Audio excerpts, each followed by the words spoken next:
রাহুলের চোখে শুধু একটাই লক্ষ্য, রাহিকে খুঁজে বের করা। রাগ, দুশ্চিন্তার ভালোবাসা সব মিলিয়ে যেন এক অদ্ভুত ঝড় বইছে তার ভেতরে।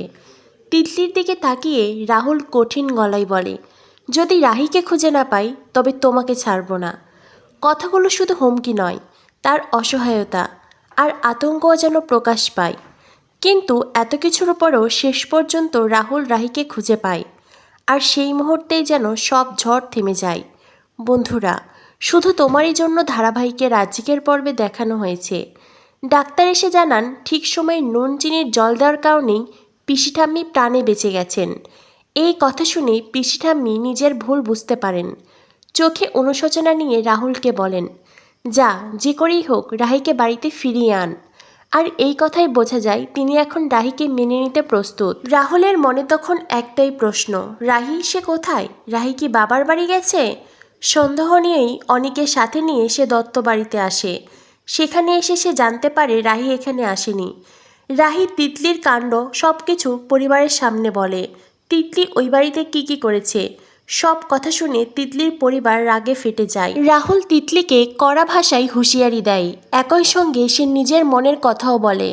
রাহুল তিতলিকে বলে, আমি যেদিন রাহিকে বিয়ে করেছিলাম সেদিন বিয়েটাকে দুর্ঘটনা ভেবেছিলাম, তবে আজ মনে হচ্ছে সেই সিদ্ধান্তটাই আমার জীবনে সঠিক সিদ্ধান্ত ছিল।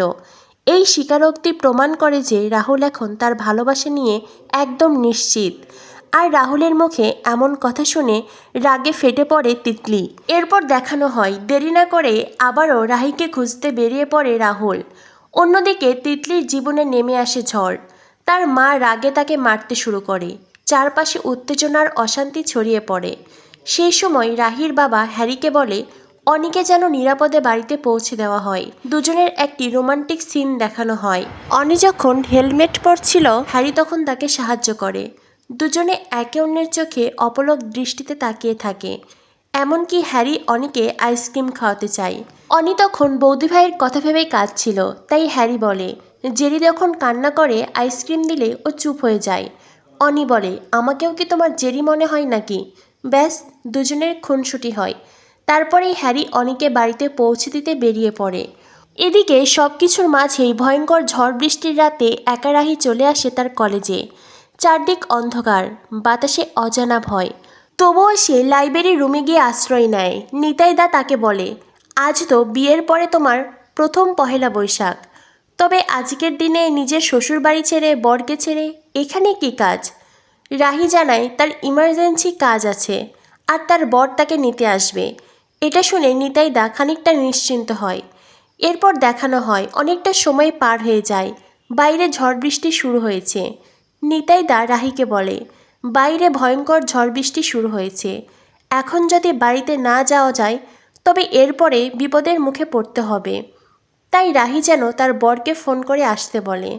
কিন্তু রাহি তখন কোনো উত্তর দেয় না। এরই মাঝে অনেক খোঁজাখুঁজির পরে রাহুল সেখানে এসে পৌঁছায়। সেই লাইব্রেরির দরজার সামনে। নিতাইদা এগিয়ে এসে বলে, দিদিমণি বলেছিলেন স্যার আপনি আসবেন নিতে। এই কথা শুনে রাহুলের মনে প্রশ্ন জাগে, কিভাবে রাহি এতটা নিশ্চিত ছিল? ভেতরে ঢুকে রাহুল দেখে রাহি চুপচাপ বসে আছে। ঝড়ের শব্দের মাঝেও যেন এক অদ্ভুত শান্তি। রাহুল ধীরে ধীরে এগিয়ে গিয়ে জিজ্ঞেস করে, তুমি কি করে জানলে আমি তোমায় নিতে আসব? রাহি উত্তর দেয় না, শুধু চুপ করে থাকে।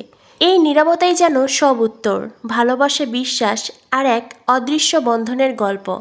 তো বন্ধুরা, কি হতে চলেছে শুধু তোমারই জন্য ধারাবাহিকের আগামী পর্বে? পরবর্তী আপডেট পেতে আমাদের সাথেই থেকো। ধন্যবাদ সবাইকে।